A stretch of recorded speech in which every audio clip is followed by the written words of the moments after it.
બે સદિશો આપેલા એમાં તમને સદિશ A અને સદિશ B. બોલો સદિશ A શું આવ્યો? 3i caret minus 4j plus 5k. B માં minus 2i plus j caret કેટલા 3k caret. તો પહેલા પૂછ્યું છે કે અદિશ ગુણાકાર કરો. સદિશ A ડોટ સદિશ B આ બેનો અદિશ ગુણાકાર. pi caret minus 4j plus 5k dot minus 2i caret plus j caret minus 3k. અદિશ ગુણાકારો. અદિશ ગુણાકારમાં કયું વિધેય આવે? cos વિધેય આવે. સદિશ A ડોટ સદિશ B AB cos થીટા. તો ડોટ ગુણાકારની અંદર i ડોટ i શું થતું? a. j dot j a. k dot k i dot j 0. એવું હતું ને. એટલે જો અદિશ ગુણાકારમાં શું કરવાનું? બેઝિકલી તમારે જે સરખા હોય એના સહગુણકોનો ગુણાકાર કરો. કરો આ બેના સહગુણકનો ગુણાકાર. 3 ગુણ્યા -2 -6. પછી j કેરેટના સહગુણકોનો ગુણાકાર 1 ગુણ્યા -4 તો -4. અને છેલ્લે k કેરેટના સહગુણકોનો ગુણાકાર 5 ગુણ્યા -3 -15 15 ને 4 19 6 25. આ જવાબ. અદિશ ગુણાકાર સાવ સહેલો. સરખાના સહગુણકોના ગુણાકાર કરવાના નિશાની સાથે. હવે જોઈએ સદિશ ગુણાકાર શું આવે. A cross B. આપણે A ક્રોસ B મેળવીએ. કારણ કે રકમમાં કંઈ ક્લેરિફાઈ નથી કર્યું કે કયું મેળવવાનું. તો પહેલી લાઈન ijk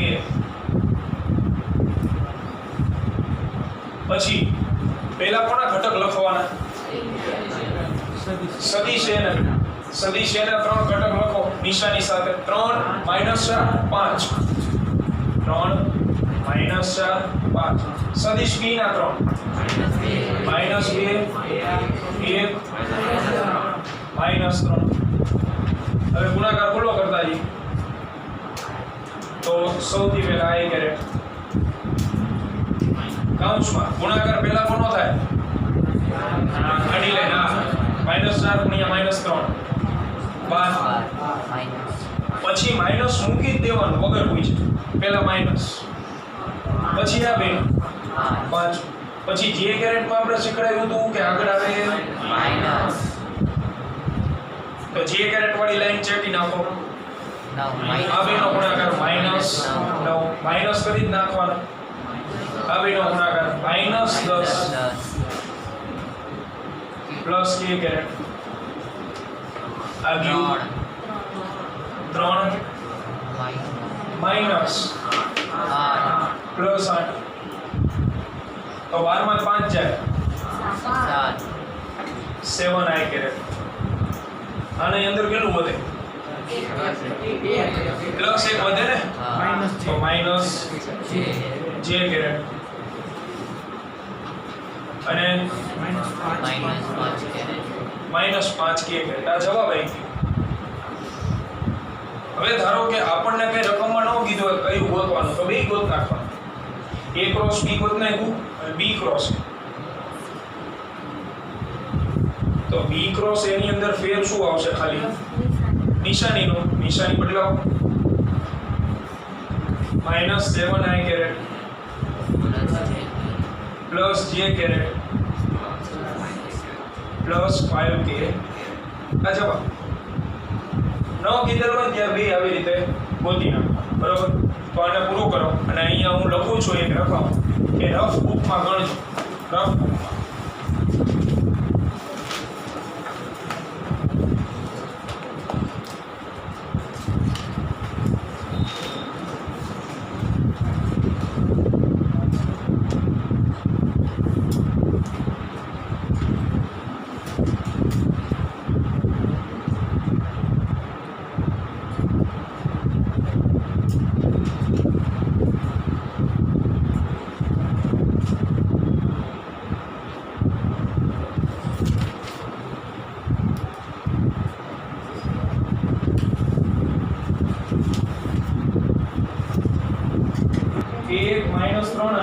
2 એટલે અહીંયા લખવાનું થાય તમારે 1 - 3 2 બોલો a માટે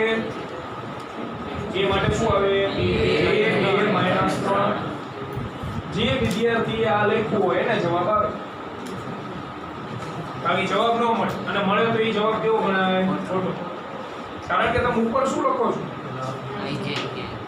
આઈજેકે લખો છો ને તો તમારે ફરજિયાત આ ક્રમ જાળવી રાખવો પડે જો આ ક્રમ ન જાળવેલો તો આપણે લખ નાખો બોલો આટલી વસ્તુ સમજાય નાનકડી એવી બીજી એક બાબત કહી દઉં ધારો કે આવું આપ્યું જો અહીં આમ આપેલું છે अब क्या करेंगे મફતમાં હોય 0 બરોબર આગળ કઈ હોય તો કિંમત હોય એકડો બકડો બાકી 0 ની ક્યાં કે કિંમત એટલે આ મૂકી દેવાનું કોણ નથી જે કેરેક્ટર નાખો 0 જે એના પછી ક્રમમાં લખવાનું છે આપણે એટલે b સદિશનો ક્રમ આપણે લખશું તો એમાં લખશું આપણે -3r +0 જે અને પ્લસ વાત આપણી આના સિવાય નિશ્ચયકમાં જે ડબલ ઈ માં નમૂના થાવતું આ જે ડબલ ઈ સાથેનું બધી માહિતી હા એ વસ્તુ અલગ છે બધું લખવા નથી કરવાનું કદાચ જરૂરિયાત લાગે તો ફેર નોટ માઇનર લખના કે આપણને પરીક્ષામાં કદાચ ભૂલી જશું એવો કંઈ હોય તો આને ખાલી ક્રમમાં આ ટૂંકમાં રકમ લખી નીચે ક્રમ આવી રીતે લખ નાખવાનું થાય જેથી પરીક્ષામાં ભૂલ ન હોય ગુજરાત બોર્ડમાં તો આવું આવે જ છે પણ જે ડબલ ઈ માં આવું આવશે ખાસ બાયોલોજી વાળા માટે તમારે તો નિશ્ચય આખું ચેપ્ટર આવશે એટલે ચિંતા નથી કે ભણશો એટલે આ રમકડું લાગશે ઓહો એ તો ટ્રેલર પિક્ચર તો વાગી નિશ્ચયમાં ટ્રેલર આ પૂરું થયું તો જે ડબલ ઈ માં દાખલા આવશે ક્રોસ ગુણાકાર બોલો આટલી વસ્તુ ક્લિયર હવે આપણે ભણીએ મહત્વની વસ્તુ વેગ સ્થાનાંતર અને પ્રવેગ એના માટે તમને ત્રીજું ચેપ્ટર યાદ હોવું જોઈએ ત્રીજું ચેપ્ટર યાદ હોય એટલે બધી રાશિ આવશે તો ધ્યાન પૂરતું અહીં આપવું કારણ કે હવે મોટા દાખલા આવશે પણ એ ગણાઈ લેશું પછી હેરા લાગશે જો સૌથી પહેલું કોણીય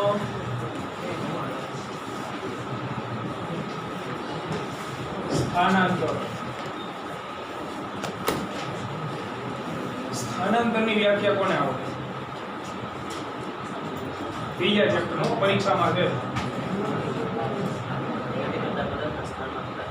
સરસ પૂરું તને આની વ્યાખ્યા આવડી જો હું બે વસ્તુ ભણાવી દઉં ત્રીજું ચેપ્ટરમાં કદાચ એબસન્ટ હોય ન જોયા હોય વિડીયો અથવા તો જોયેલું હોય ભૂલી ગયા હોય તે યાદ કરે તો એમાં હતું પદાર્થના સ્થાનમાં થતા ફેરફારને સ્થાનાંતર કહેવાય એની વ્યાખ્યા એ આમાં આગળ ઉમેર્યું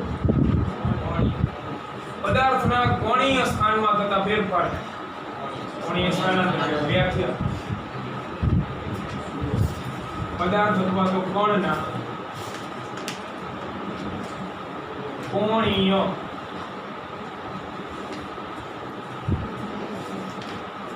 સ્થાનમાં થતા ફેરફારને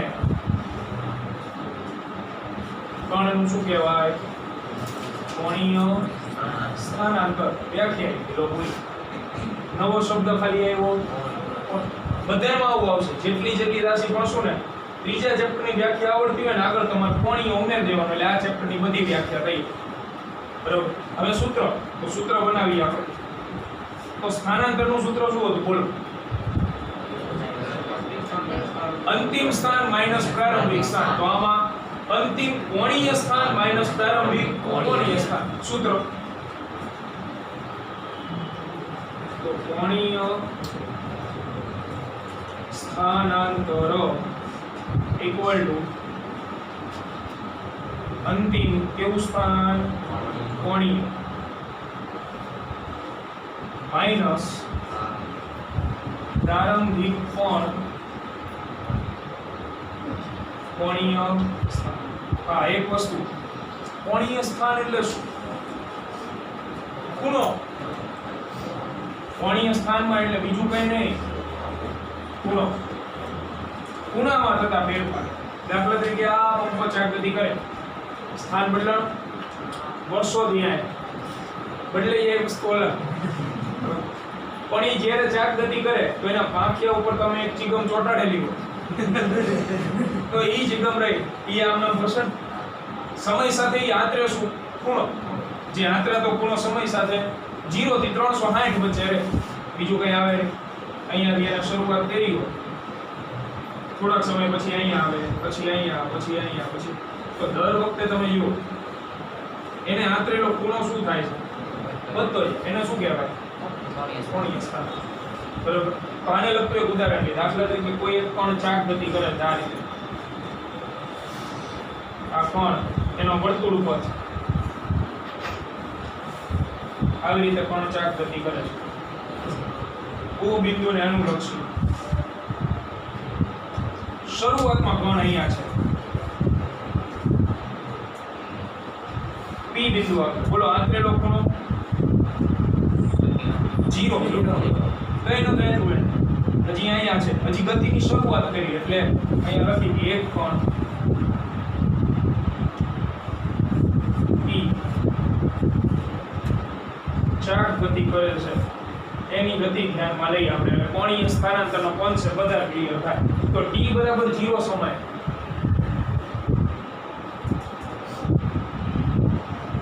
કણનું સ્થાન ઇક્વલ ટુ P બિંદુ. તો કોઈ ખૂણો આંતરેલો નથી. હવે અહીંયાથી આગળ વધશે, આગળ વધતા વધતા વધતા વધતા કારણ કે આ દિશામાં ગતિ કરે છે તો અહીંયા પહોંચ્યો. એને હું કહી દઉં પહેલું સ્થાન આવ્યું પણ સ્ટોપ નંબર 1. તો અહીંયા ખૂણો આવ્યો, આ ખૂણો ધારો કે છે થીટા એટલે t બરાબર t સમાન કણનું સ્થાન P1 બિંદુ. તો ત્યારે આંતરેલો ખૂણો કેટલો? થીટા. આંતરેલું કોણ એટલે θ1 ઇક્વલ ટુ થીટા. અહીંયા ઊભો તો રહી જવાનો નથી, હજી આગળ વધશે, આગળ વધતા વધતા અહીંયા આવ્યો P2 બિંદુ. તો હવે ખૂણો વધી ગયો, કેટલો વધ્યો? તો થીટા તો હતો જ, આ ખૂણો છે એ ધારો કે છે થીટા તો હતો જ, એમાં કંઈક ઉમેરાણું એટલે થીટા તો હતો એની અંદર કંઈક એડ કરો એટલે ડેલ્ટા થીટા એટલે t સમયની જગ્યાએ હવે લઈએ આપણે t બરાબર અથવા t2 બરાબર t પ્લસ ડેલ્ટા t સમ. તો ત્યારે કણનું કોણીય સ્થાન થઈ ગયું અથવા કણનું સ્થાન થઈ ગયું P2 બિંદુ. તો ત્યારે આંતરેલો કોણ કેટલો બને?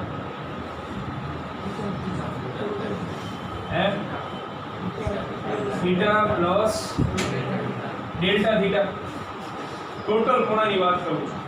ટોટલ ખૂણો આટલો આંતરી નાખ્યો, મૂકવામાં કિંમત કોણીય સ્થાનાંતર ઇક્વલ ટુ, તેથી કોણીય સ્થાનાંતર ઇક્વલ ટુ અંતિમ કોણીય સ્થાન એટલે અંતિમ ખૂણો θ2 માઈનસ પ્રારંભિક કોણીય સ્થાન θ1.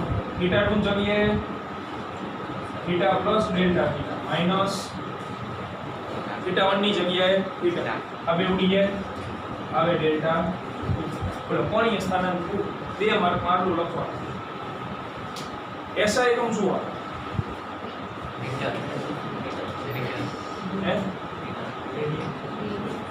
રેડિયન આવે, રેડિયન.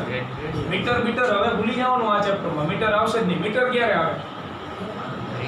રેખીય ગતિ થાય તો. બધી રેખીય ગતિ થાય છે, મીટર આવશે જ નહીં. ચેપ્ટર બધી ખૂણાની વાત આવશે કારણ કે ચાક ગતિ થાય છે એટલે આ કોન્સેપ્ટ ક્લિયર હોય એટલે જરૂરી. કારણ કે જો સ્થાનાંતર આવડે ને તો વેગ આવે, વેગ આવડે ને તો પ્રવેગ આવે, પ્રવેગ આવડે ને તો ટોર્ક આવે, પણ ટોર્ક આવડે તો કોણીય વેગમાન આવે. એટલે ચેપ્ટર 2 એનો બેઝિક આ છે. અને આના વિશે આપણે આવતીકાલે બધાને પૂછશું, પાકું કરીને આવવાનું રહેશે. કારણ કે આ એટલું બેઝિક છે કે તમને આમાં બહુ વ્યવસ્થિત રીતે ખબર પડી જાય એટલે આગળ બધું રમકડા જેવું થાય.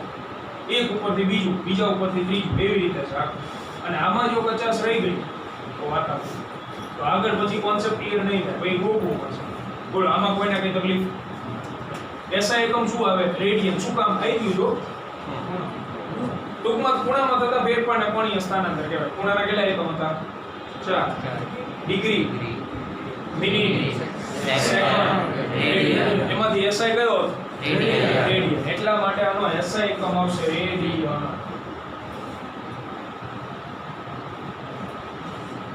હજી એક માહિતી કે દાખલાની અંદર અમુક વાર હળી કરવા માટે આવો એકમ આવે રોટેશન. તો એ એસઆઈ એકમ તો નથી. દાખલામાં સેન્ટીમીટર આપ્યું હોય તો આપણે મીટરમાં ફેરવવી છે, ગ્રામ આપ્યું હોય તો કિલોગ્રામ. તો હવે રોટેશન ને રેડિયનમાં ફેરવવા હોય તો એક રોટેશન એટલે કેટલા રેડિયન? હે એક રોટેશન બરાબર કેટલા રેડિયન? 2π. તમારે આવું આવી જાય આ 0 અહીંયા π/2 અહીંયા અહીંયા અને અહીંયા 2π. એક રોટેશન યાની કોણ અહીંયાથી ને અહીંયા પહોંચી ગયું. કેટલો ખૂણો આંતરેલો? 2π. 2π રેડિયન આંતરેલો કહેવાય ને, એટલે 1 રોટેશન = 2π રેડિયન.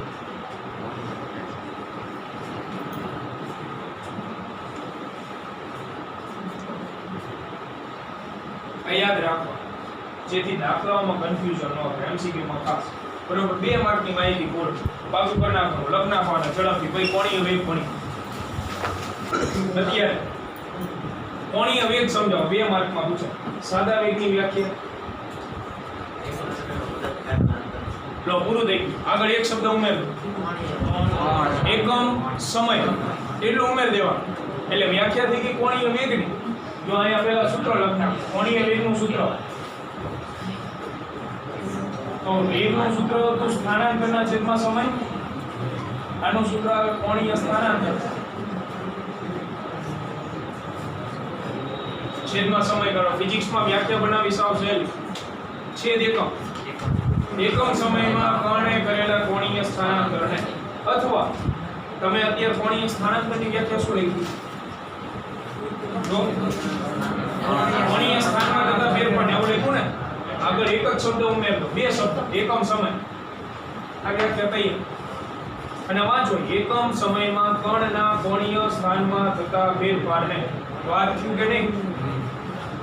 એટલે એની વ્યાખ્યા સાવ સહેલી.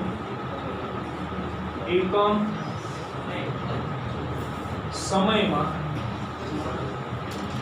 કણના કોણીય સ્થાનમાં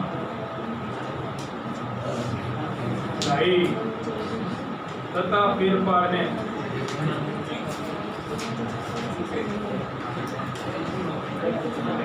કણનો શું કહેવાય? કોણીય વેગ. જો પાકું કરતું જવાનું જોડે જોડે શબ્દ એક જ બદલાય આગળ એટલે કોણીય વેગ તૈયાર. હવે વેગના 2 પ્રકાર આવ્યા ત્રીજા ચેપ્ટર. કયા 2? એક તત્કાલીન અને બીજો સરેરાશ. તો એ જ 2 પ્રકાર આ રિપીટ. પહેલો પ્રકાર સરેરાશ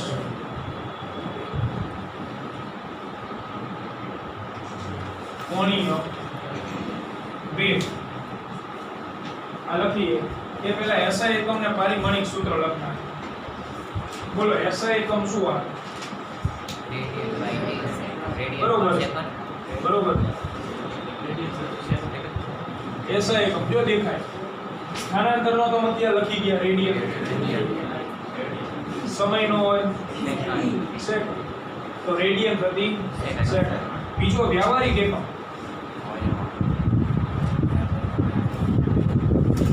જે રોજિંદા જીવનમાં વપરાતો હોય ને સાંભળવું હશે ક્યાંય આરપીએમ.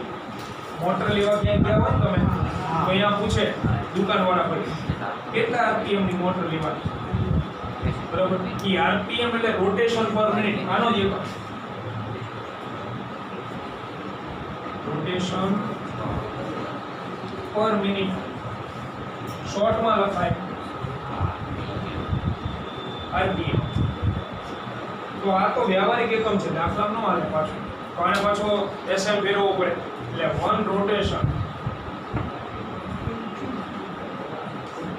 પર એટલે છેદમાં મિનિટ ઇક્વલ ફેરવી નાખો.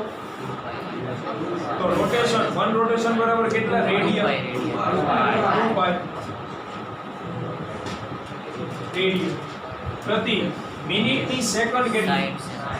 60. ફરી ગયું પાઈ અપોન 30 રેડિયન પ્રતિ સેકન્ડ. બોલો ક્યાં લઈ જાય આમાં? એસઆઈ એકમ બોલો. એસઆઈ પેલા સોરી પારિમાણિક સૂત્ર. આનું કઈ હોય? એમએલડી માં કઈ? આનું તો ટી હોય ને. ટી ઉપર આવું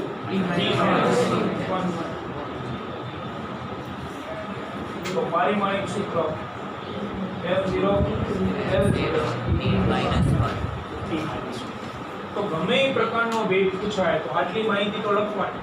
હવે વાત કરી કે ધારો કે સરેરાશ વેગ પૂછાય તો એની ચર્ચા કે સરેરાશ કોણીય વેગ આ પૂછાય તો આમાં બદલાય શું? સૂત્ર આમ સૂત્ર આ જ રહે પણ એની સંજ્ઞા બદલાઈ. તમને યાદ હોય ત્રીજા ચેપ્ટરમાં તો સરેરાશ વેગની સંજ્ઞા શું લેતા? ડેલ્ટા સરેરાશ નું હોય ભેગું ફેરફારનું બાર લેતા હતા, ખૂણિયો કૌંસ લેતા હતા, મીન લેતા હતા. ત્રણેય સંજ્ઞા બીજી વાર યાદ કરે તો યાદ રાખો.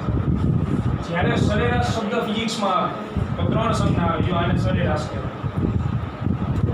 એનું કે સરેરાશ પ્રવાહ તો બચાય, સરેરાશ અવરોધ r, સરેરાશ વેગ v, સરેરાશ કોણીય વેગ ઓમેગા. અલગ અલગ સંજ્ઞા બચ્યા. આ સરેરાશ ધારો કે વેગ આને સરેરાશ કે 12 ઉપર લાઈન કરો. અને ત્રીજું સફિક્સમાં મીન લખો. મીન એ સરેરાશ. કારણ કે 11મા ધોરણમાં આપણી આ સંજ્ઞા પ્રચલિત છે, બુકમાં બધે આવે. 12મા ધોરણમાં પ્રચલિત થઈ જાય. આ ભાઈ ત્યારે નવીન ન લાગવું છે ને ત્યારે અમને કોઈ દી શીખવાડ્યું છે 12 એટલે મેં સરેરાશ કહેવાય. એટલે તો પૂળીઓ કામ તો જ આવ્યો. એટલે હું તમને પહેલા કીધું 3 સંજ્ઞાઓ સરેરાશની છે. આનો 11મા ધોરણમાં ઉપયોગ આવે છે. આ બંનેનો 12મા ધોરણમાં આવશે.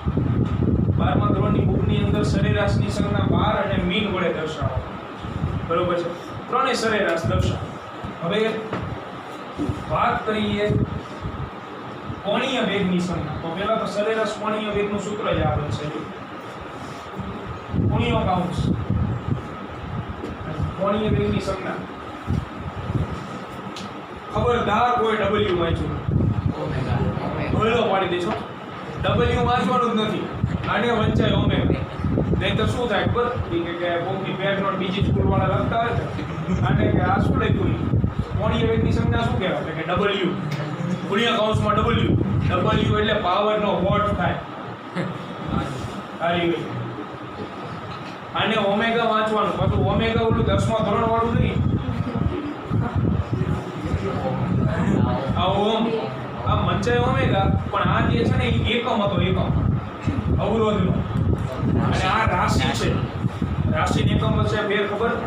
લંબાઈ રાશિ કહેવાય. એનો એકમ શું કહેવાય? એટલે આ જે છે એ અવરોધની વાત છે. તો ધ્યાન રાખજો. કાલ ઉભા કરી સૂત્ર પૂછી હરામજો W કીધું તો 50 વાર લખવા આપી દે. ત્યાર તું એને લખીને આવી આને ઓમેગા કહેવાય. બોલો જય શ્રી રામની નોટ લખે ને આવી રીતે લખે છે. એટલે ઓમેગા માં સૂત્ર આના ઉપરથી બનાવો. કોણીય સ્થાનાંતર. બોલો કોણીય સ્થાનાંતરનું સૂત્ર અથવા સંજ્ઞા શું આવી? Delta theta. મેળવું નહીં આકૃતિ ઉપરથી છેલ્લે કોણીય સ્થાનમાં થતો ફેર ડેલ્ટા. કેટલા સમયમાં? ડેલ્ટા ટી પૂરું. ધારો કે તમને પરીક્ષામાં 2 માર્કમાં એવું પૂછ્યું કે સરેરાશ કોણીય વેગ સમજાવો. તો પહેલું સૂત્ર લખના. સરેરાશ કોણીય વેગ આ મુજબ મળે. પછી એની વ્યાખ્યા લખો જે આના ઉપરથી થઈ જવાની, અથવા એકમ સમયમાં સ્થાનાંક ત્યાંથી મળે. પછી એકમ વ્યવહારિક એકમ અને આ છે 2 માર્કમાં આટલું લખવાનું પારિમાણિક સૂત્રને. બોલો મને આ જે વેગ રહ્યો એ શું આપે? નિશ્ચિત સમયગાળામાં વેગ આપે. એમ કહેવામાં આવે કે આ પંખાનો 0 થી 5 કલાક દરમિયાન કોણીય વેગ શોધો તો અહીંથી મળે. થોડું તત્કાલીન હોય તત્કાલીન ડી ક્યારનો વેગ આપે? પ્રોપર એક સમય 5 મી સેકન્ડે વેગ તો એ તત્કાલીન. 5 કલાક દરમિયાનનો વેગ તો એ સરેરાશ. ખાલી આટલો નાનકડો એવો ફેર, બીજો કઈ તફાવત નહીં. એટલે આ જે વેગ છે આ વેગ નિશ્ચિત સમયગાળા દરમિયાનનો હોય.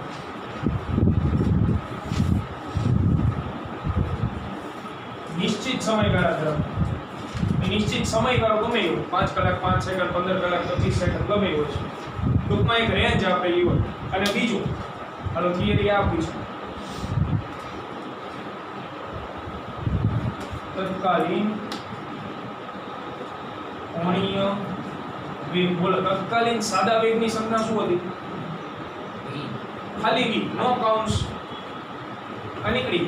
તો આની સાદી સંજ્ઞા ઓમેગા. તત્કાલીન રેખીય વેગનું સૂત્ર dx/dt. એમાં ડેલ્ટા x લેતા હતા યાદ હોય. x દિશામાં સ્થાનાંતર હોય ડેલ્ટા x, y દિશામાં સ્થાનાંતર હોય ડેલ્ટા y, z દિશામાં હોય ડેલ્ટા z. તો ફિઝિક્સની અંદર નિયમ હોય સરેરાશનું તત્કાલીન બને ને એટલે ડેલ્ટાનું d થઈ બાકી કઈ ન હોય. ડેલ્ટાનું d કરો d થીટા કોમન. તો આને કહેવાય તત્કાલીન વેગ. કોણીય વ્યાખ્યા એકમ પારિમાણિક સૂત્ર કઈ ન હોય. આ તમને શું આપશે? નિશ્ચિત સમય આ વેગ કોઈ નિશ્ચિત ક્ષણે કણનો વેગ દર્શાવે.